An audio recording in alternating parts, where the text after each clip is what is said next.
I'm good to go. I'll wait a couple minutes for them to come.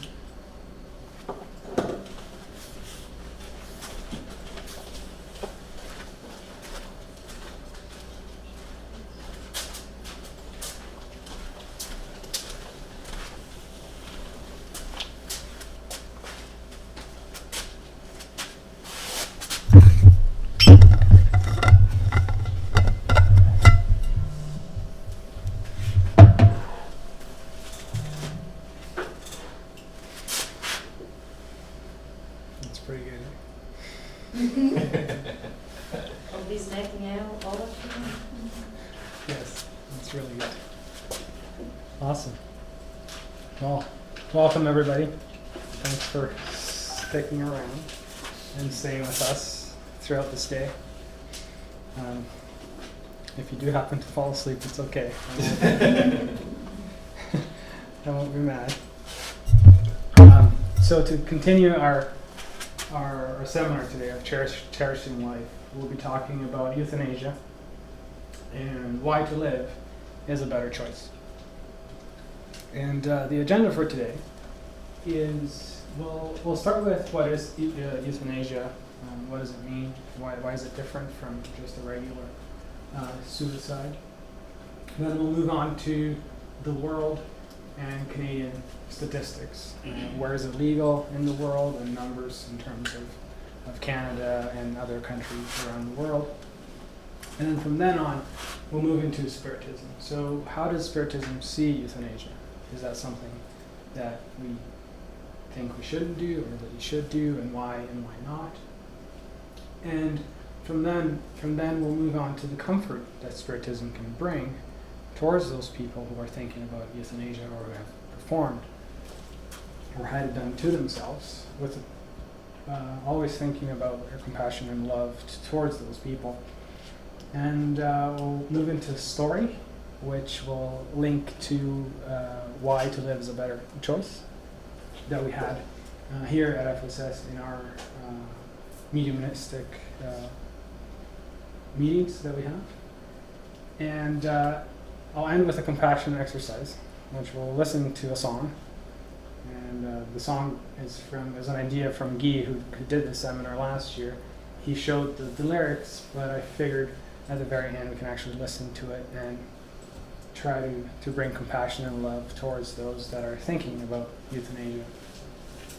So this is the agenda for the day, or for this presentation. And so without further ado, euthanasia, what does it mean?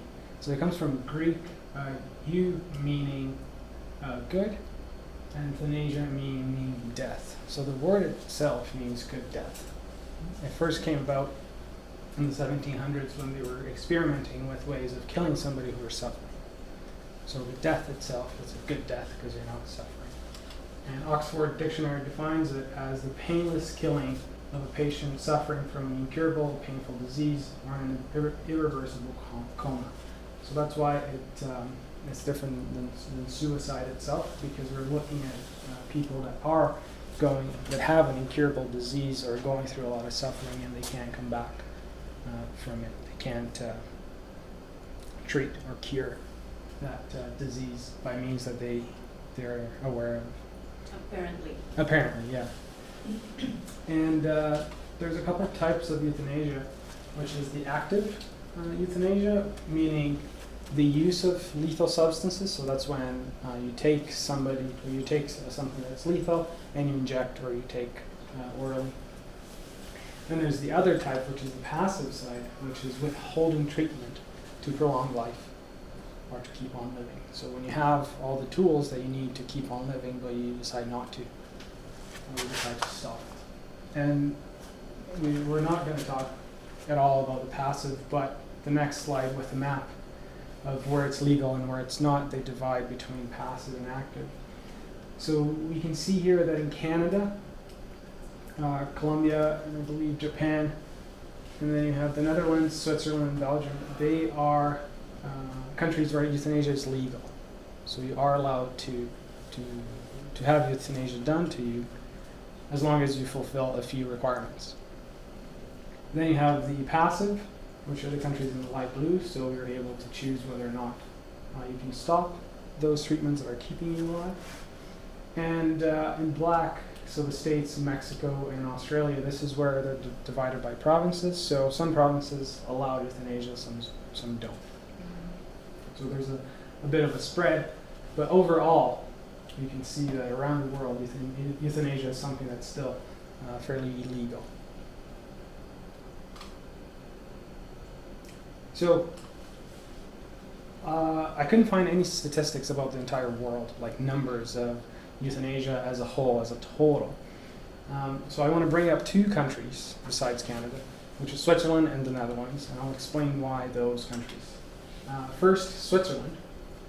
It's actually quite hard to see, but the red here means people in Switzerland that go through euthanasia from 2003 to 2016. And in orange here are the foreigners, or which is what they call euthanasia as a tourism, or tourism euthanasia, which is where people, their country where they live, euthanasia is not allowed. So they go to Switzerland to die. Because in Switzerland they have, the law doesn't require them to be residents, so anybody can go and die. The biggest countries that go to Switzerland are Germany, the UK, and Austria. They go to Switzerland to commit it, or to have euthanasia done on themselves. And it's interesting because there's a couple the government of Switzerland, it allows a couple associations to handle this, and there's two of them.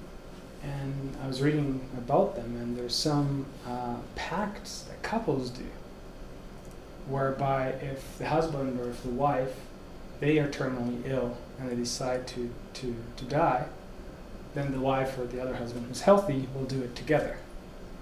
So that means that Switzerland doesn't have that list No. of requirements. No.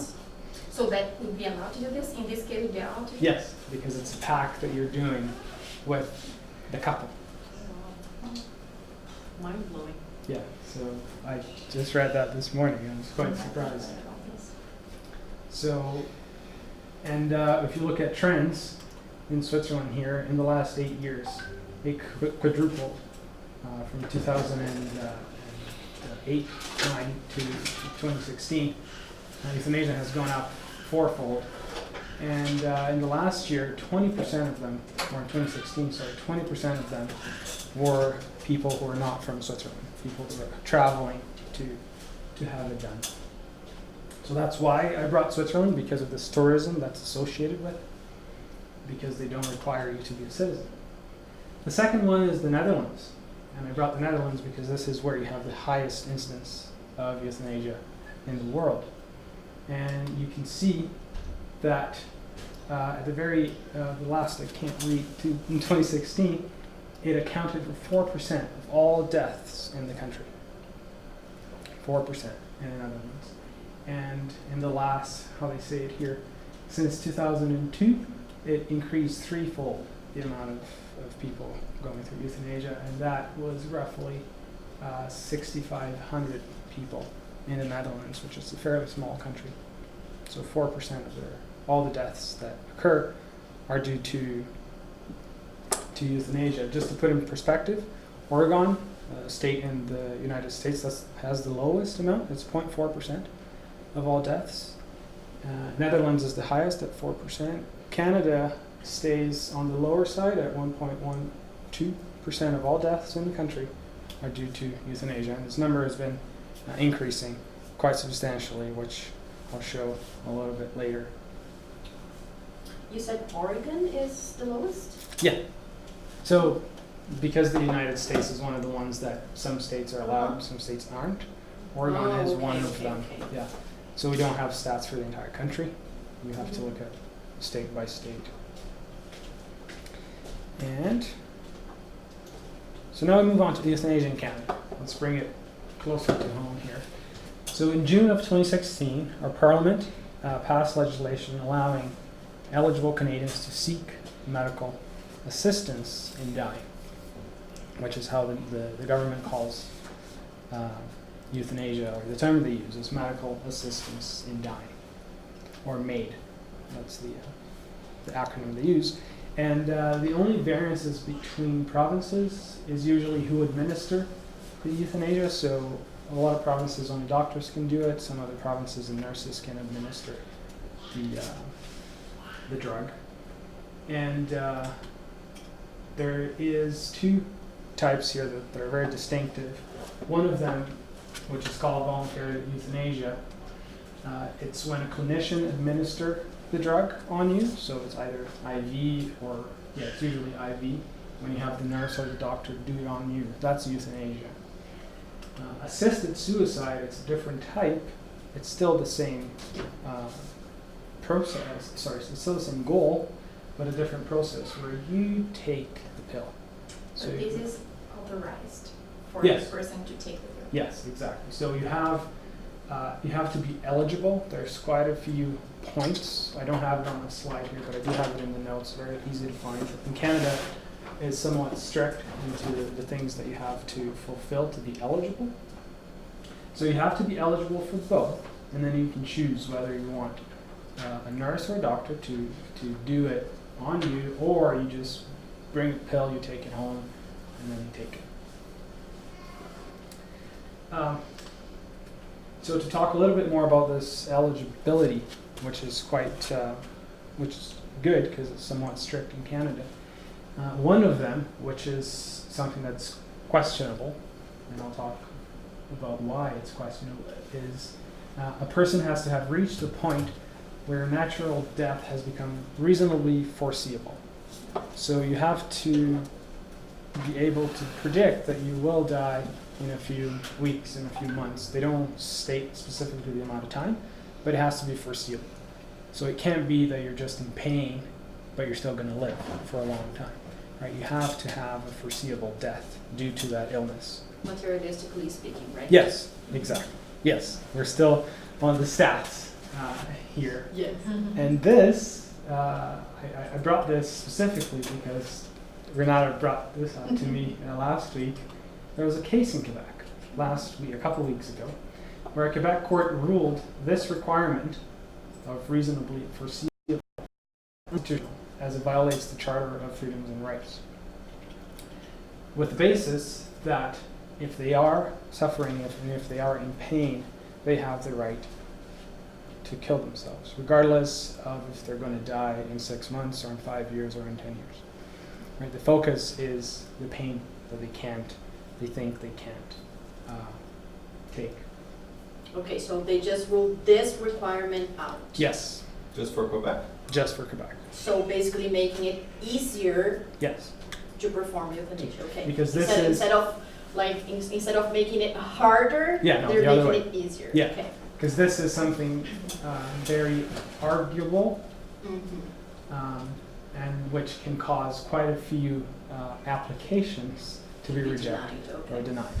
Yeah, excuse me, yes, if the people is on pain, Yes, so if they're in pain, is it right? they have the right to kill themselves, even though if it's not just pain. I don't want to tone it down, but if it's pain without death The foreseeable in the death. foreseeable future, they're still allowed to, like the lady here, who was, Mhm.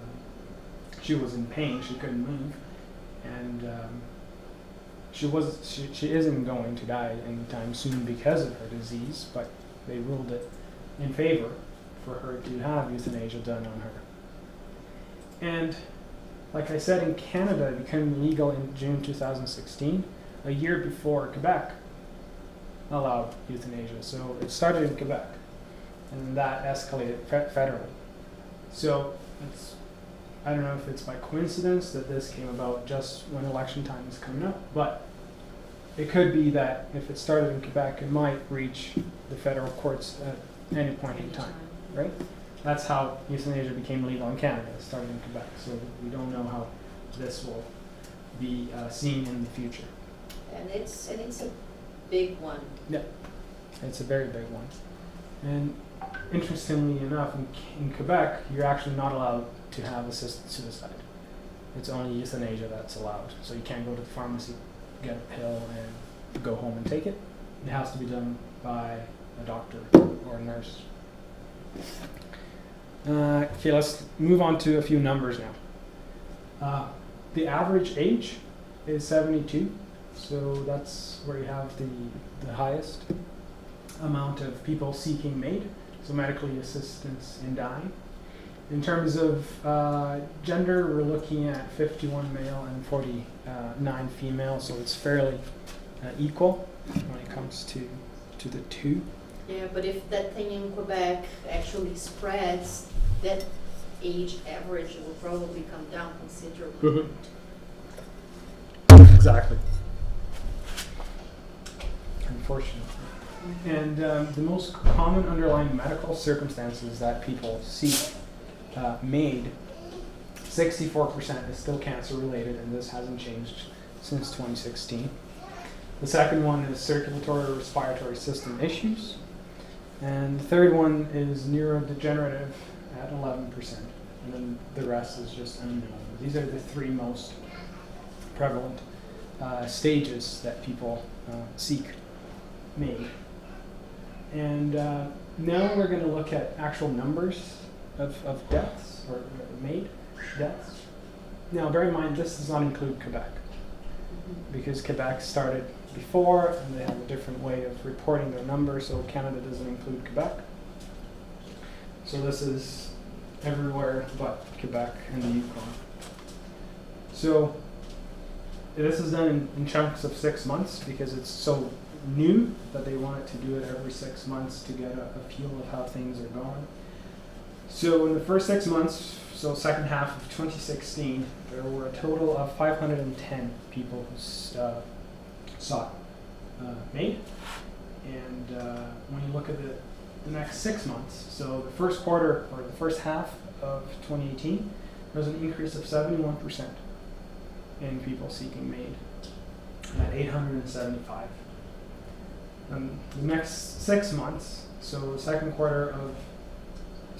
of 2018, there was a rise of 24% at 1,086 deaths in only 6 months.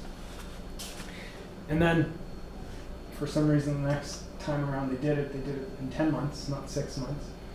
But if we use a 6 months average for 2018, there was a 44% increase at roughly 1,500 deaths in 6 months. So you can see that the trend is going up quite substantially. If you extrapolate these numbers to the entire year of 2018, we're looking at 3,136 deaths throughout the year in Canada in 2018. That's almost 260 deaths a month, which is almost 9 deaths every day.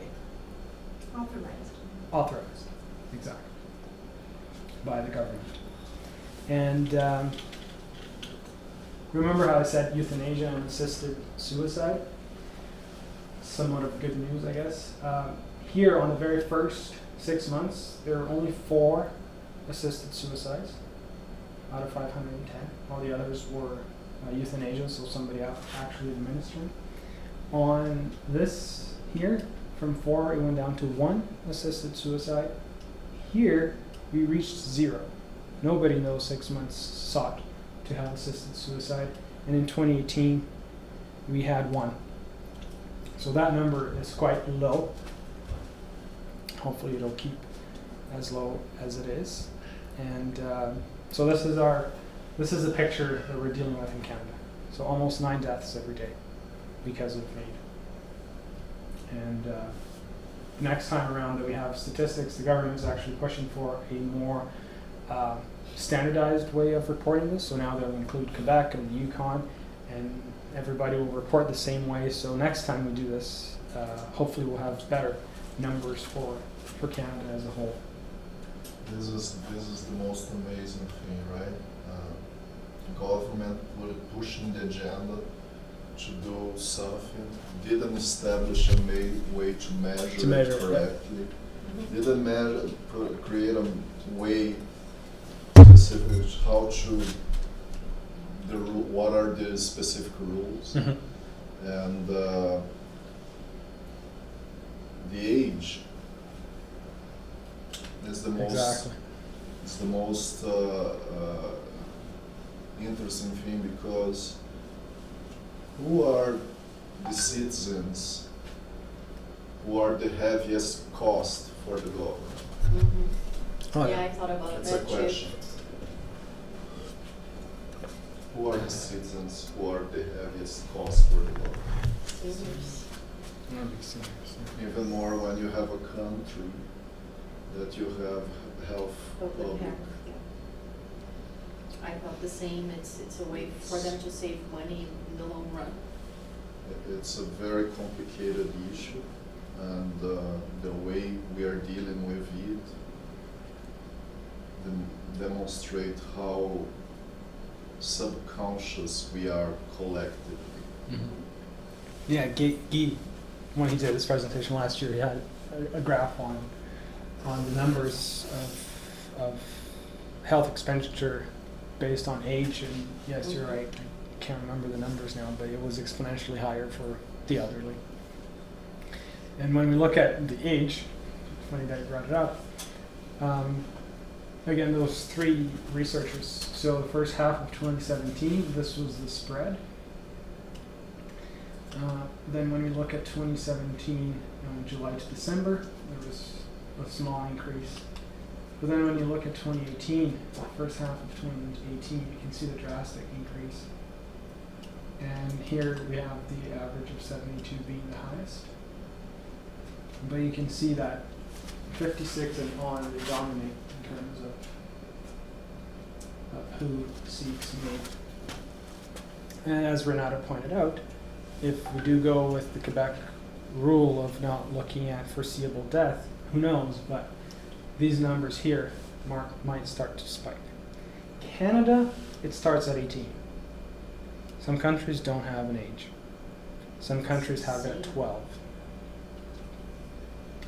Canada, we have it at 18, which is a little better. And in terms of reason for choosing MAID, people usually say that they're losing their ability to be, they're losing their autonomy, their dignity, or their ability to participate in things because they can't communicate or they can't leave the hospital. Or as that lady that you showed before, she was on the news, Yeah. and she said, I would rather have a quality of life than a quantity of life. So I don't want to live anymore. I don't have quality of life. So it's just a short view. Yeah, exactly. So the quality of life, I guess, is relative based on what you know. Yes. Right. And we'll talk a little bit about that. Bringing it closer to home, like Alberta. So in the first 10 months in 2018, number of contacts or inquiries, so people who picked up the phone and asked about MAID, we had 737 just in our province. Out of those, oh, damn it. That was supposed to come at the very last. Anyhow. I do that all the time. Calgary. Since June 2016, we've had 298 MAIDs in this city, which accounted for roughly 2 deaths per week. This is in our little town alone. Okay. Going back to Alberta now. So out of these 737 of people who just wanted to know more about it, 407 actually put in a request to have it done. 8 of them were rejected or denied based on their criteria. They didn't fit that criteria. 21 of them actually withdrew their request. So they came to realization that they didn't want to do it, and they retracted their application. 77 of them actually died before they were approved, so they're able to die as God intended before they did it themselves, and that left us with 252 deaths in 10 months of 2018. So that's roughly 2 deaths, 1 death every day and a half in our province alone. in the first 10 months of 2018. So these are all the numbers. Hopefully things will start to pick up a little bit more now, because we'll actually bring the Spiritist literature and apply that into the numbers. So first, I'm going to start with what Spiritism say about euthanasia, about maids, right? Should we do it, should we not do it, and why? And I'll start with the Gospel according to Spiritism, chapter 5, when Kardec asks, "A man is agonizing under cruel suffering. His state is known to be desperate. Would it be licit to save him a few instants of anguish by hastening his end, or by shortening and quitting his end?" In St. Louis, I'm not putting the entire response here because it's quite long, but St. Louis says, even when a dying person has reached the last extremes, no one can absolutely be sure when the final hour has arrived. Even if there's no hope of a definite return to life and health, there always exists the possibility, testified on many occasions, of a sick person recovering their faculties at the last instant. And they say that this hour of grace conceded by God may be of extreme importance, right? Because it's a beautiful showing of God's mercy in the last hour. It happened, right? And that wouldn't have happened if they had committed or chose made. Extreme importance. You do not understand the reflections which the Spirit may have during those last agonizing convulsions, nor how a lightning repentance may save them from many torments in the future. I'll touch, and this actually ties in with the story that I'm going to tell at the end that we had reported to us here. Yeah. I just wanted to connect it Yeah. back to the first presentation where we had a list of psychologists and scientists who have done near-death experiences research for long years. And those are exactly what the spirits are talking about. People who were believed not to be able to come back, still they did. And that near-death experience brings us exactly the extreme importance. Like all of them report seeing their life going through their eyes, like we hear. And like for many of them, it was exactly the opportunity they needed to reflect on their lives, to make changes, to understand things they didn't understand before. And if you add all those cases, all those scientists, I'm sure it's going to be in the thousands. So it's not as rare as it might seem. Exactly. But there always exists the possibility. And it has been recorded by science. Yeah. So. And how important that is, right? Like you're saying, it was enlightening for a lot of them, which would have been lost or prevented if they had chosen. Exactly. And then to end, a couple more sentences. The materialist, who only sees the body and does not take into consideration the spirit, is not apt to understand these things. So what I was talking to Sonia about, the lady from Quebec, right? She might not be able to see these things. But the spiritist who knows what happens in the afterlife, they comprehend the value of these last thoughts. So mitigate the last sufferings as much as you can. So take painkillers or whatever to make it more bearable, but guard yourself against abbreviating life itself. Be it even for a minute, as this minute can be the means of avoiding many tears in the future. Or you might be able to come into realization of a lot of things in that last minute. So this was by St. Louis in the Gospel. And just the second one on the position about euthanasia, in question 953, very close to where Sonia was. The question is it wrong on the part of him who finds himself exposed to some terrible and inevitable death to shorten his suffering by killing himself? So we can tie this with euthanasia, because it's talking about inevitable death to shorten their sufferings, which is one of the definitions of euthanasia. So the spirits tell him it is always wrong not to await the moment of dissolution appointed by God. Besides, how can a man tell whether the end of his life has really come, or whether some unexpected help may not reach him at what he supposes to be his last moment? So again, there's always that last moment where help can come and honestly change their life for forever. So now we've seen basically the position or the advice in terms of euthanasia, whether or not to choose it. And now we're moving on to the comforting side. Passages from Spiritism that brings us comfort to those who are thinking, to those who did it. And I want to bring a passage from the book Boa Nova, or The Good News. Yeah. Passage 26, which talks about Peter's denial. So this is when, during the Last Supper, Jesus tells Peter that he will deny Jesus 3 times, and then a rooster will crow at the end.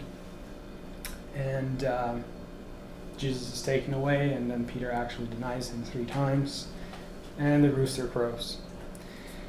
And Peter, as described in this text, he says that Peter was a man who was always very gruff, very hispido, very resolute, and he condemned everybody who didn't follow the truth, and he was never able to forgive unfortunate women, so he was very strict with mistakes.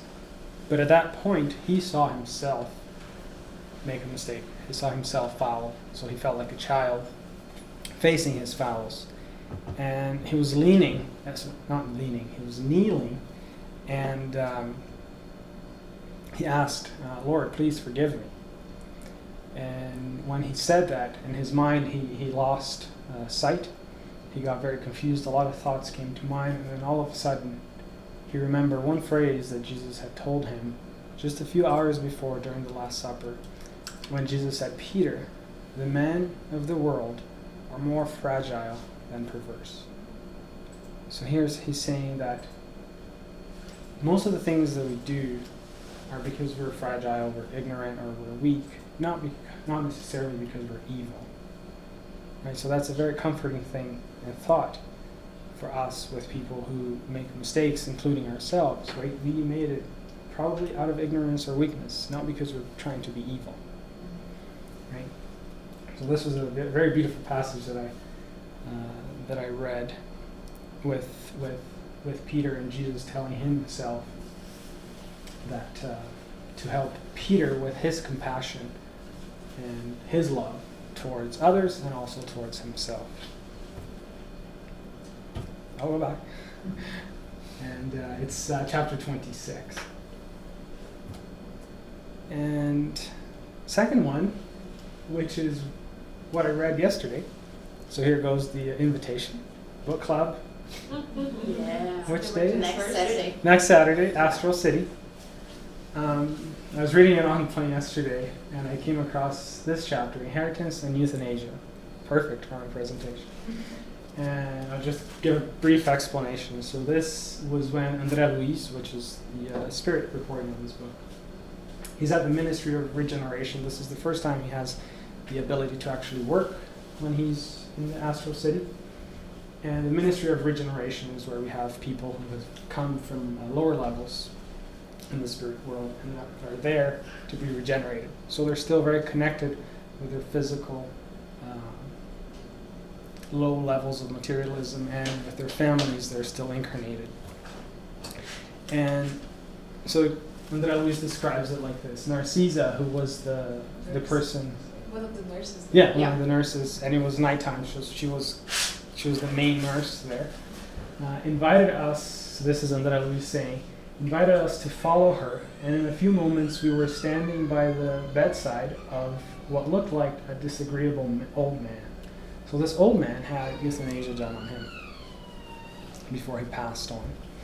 And with his bitter, scowling look, untidy hair, deep wrinkles, and retraced lips, he inspired more pity than sympathy. So this is Andrea Luis looking at this guy and feeling pity towards him.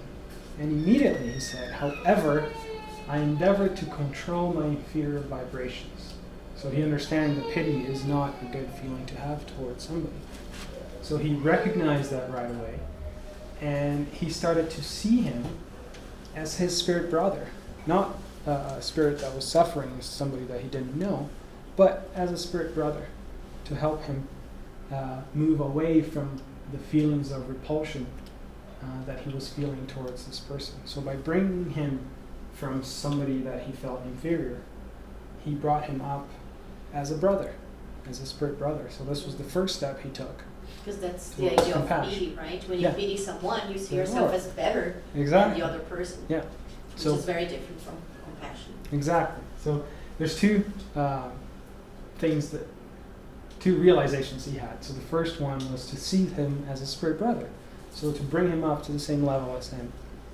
And the second one is, I applied the lesson to myself.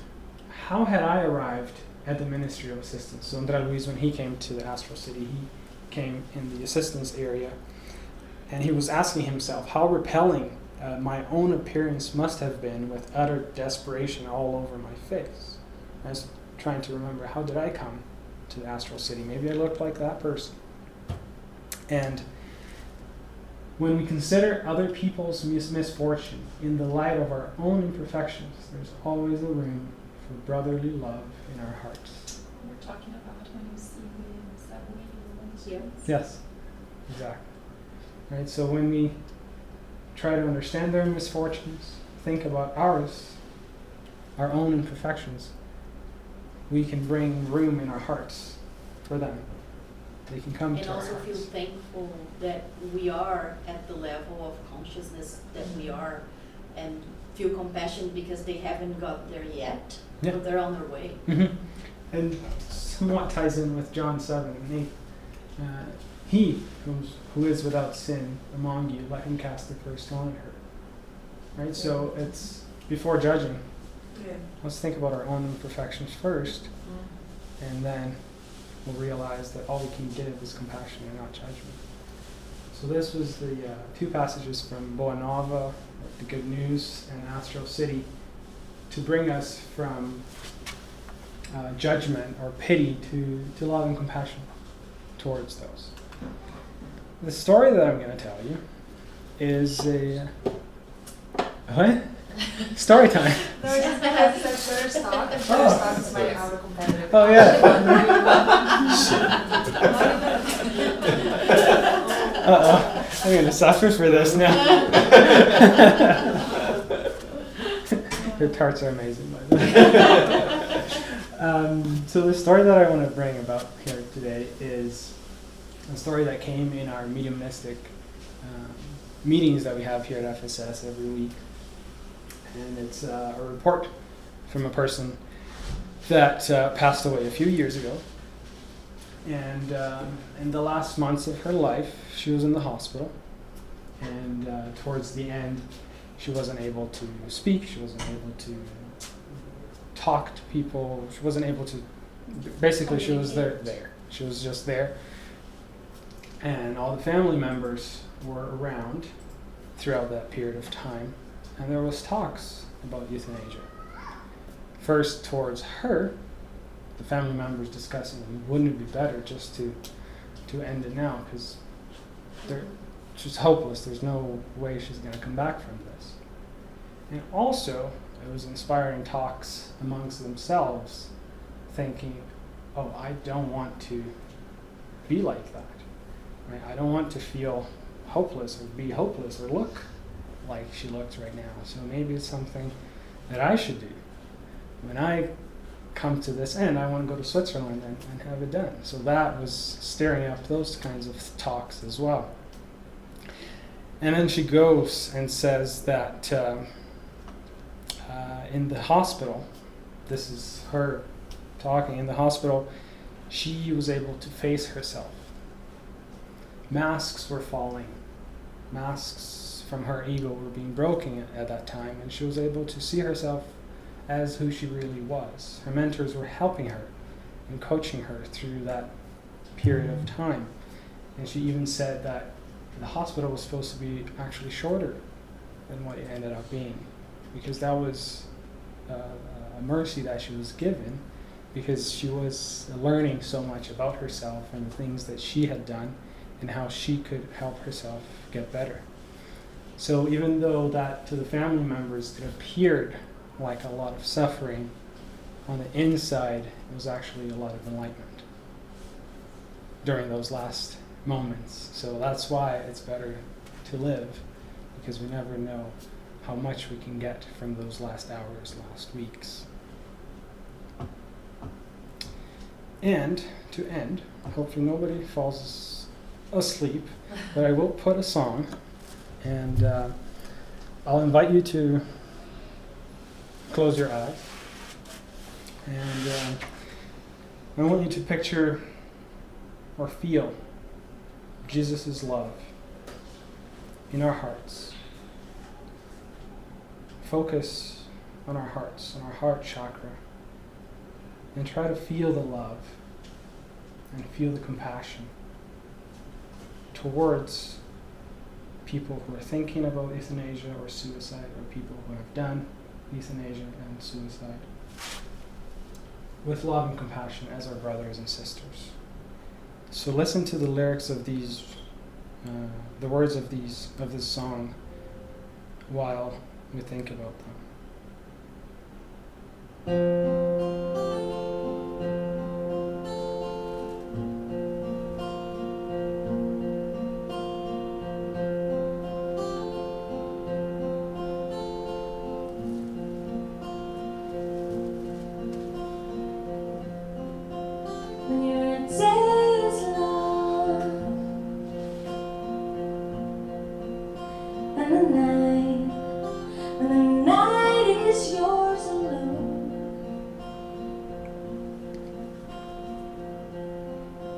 When you think you've had enough of this life,